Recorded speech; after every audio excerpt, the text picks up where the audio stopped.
Hey guys, welcome back to Critical Flick. Today I'm reviewing Sick, now streaming on Peacock. So Sick is a slasher film that takes place during the peak pandemic years, and it has a group of friends isolating in a cabin out in the woods when a group of intruders are trying to kill them off one by one. Now we have had some form of a cabin in the woods horror movie every year, it feels like, for perpetuity. This movie has been seen a million times before and we'll probably seen a million times in the future.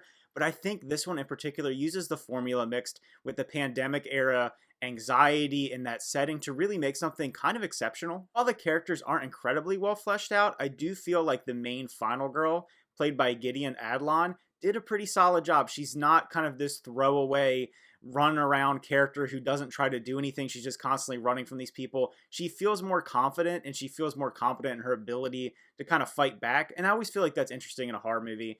I know some people just want to see these people as like fodder for the villains, but in this one you do kind of feel for the characters and you feel like you're going to root for them throughout the movie. And like many movies in this genre, it really hangs its hat on trying to build tension, trying to build suspense, particularly in the first half of the film, but it does get to moving very quickly after the first half. Once we have the killers kind of integrated into the story, it gets brutal, it gets intense, it has a lot of energy, and it really doesn't let up for probably the last 40 minutes of the movie. I think that's one of the things that helps the movie elevate a little bit, because in the third act of the film, we get a lot of really good horror effects. We get some real brutality and intensity and action back and forth between our survivors and these attackers. The movie does get really graphic really quickly. When it first started, I didn't know what to expect from it. I felt like it's just going to be another kind of stereotypical slasher cabin movie. But then as it moves along, and particularly when we get the twist in the third act, I think it really starts to set itself apart. That being said, I will dive into the twists of the film because I feel like it's something that really needs to be talked about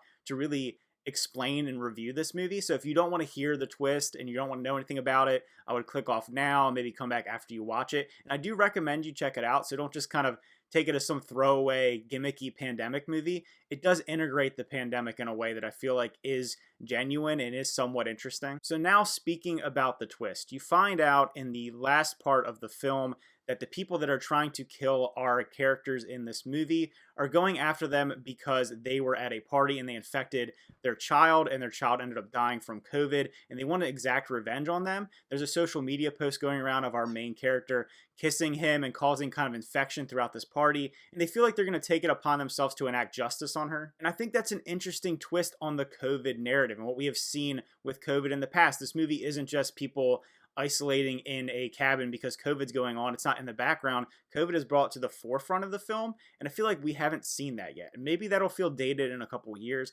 but now it is interesting and it is compelling, coming just off this major wave of a pandemic and people feeling the anxiety. You are thrown in this with the characters. So I think it's interesting that they integrated in that way. Also, I think it's a great writing choice by the creators of this film to give the villains somewhat of a character. You understand who they are. They're not just this faceless, unstoppable force that's trying to kill these people in the cabin, make it really basic. They do add some of a story into it. So overall, I thought that Sick was a really enjoyable slasher film, and if I were to rate it, I would give it an 8 out of 10.